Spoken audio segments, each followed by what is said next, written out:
Hey, Pamela Bruner here with a 3-step process on how you can take your weaknesses or that thing that your inner critic keeps telling you and turn it into an incredible business strength. I am so excited about this process. I've used it many times. I've used it with my clients. It totally rocks. So if you know that sometimes you feel things like, I'm afraid I'm going to fail, or wow, I never do this well, or nobody likes me enough, or I'm not good enough to succeed.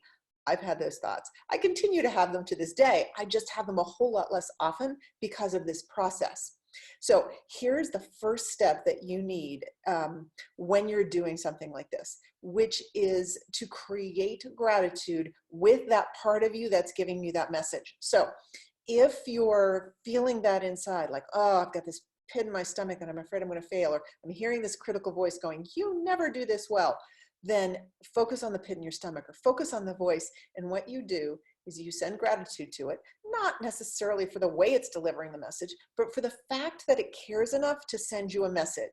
Like, you can appreciate the intention without appreciating the execution of this. So you're going to say, thank you so much. I get that you care. I know you're trying to give me an important message. Thank you. That's it. Just thank you. That's step one.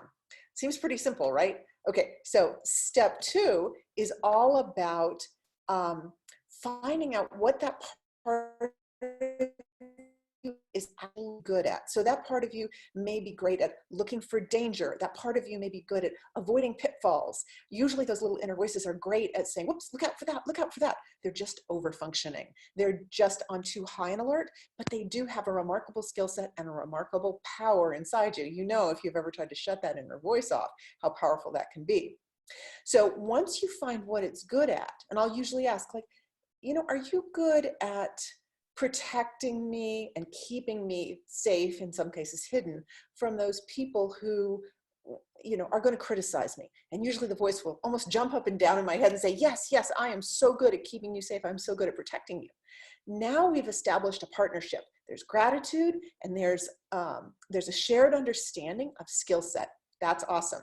The third thing that you'll need to do is, how could those skills be used for more effectiveness? So in this case, I'll usually say something like, hey, you're great at protecting me. If I create a golden bubble around myself so that when criticism and when things outside don't seem to be going well, you can help me reinterpret it into something powerful, would you maintain my golden bubble for me? Usually the voices are really happy to be given a job, and they are super happy to be acknowledged and appreciated.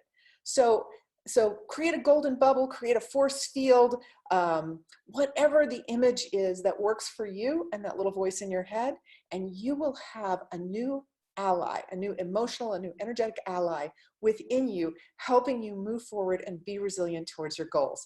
If you love this, please click the link in the email so that you can share with me what you got out of this. See you next time.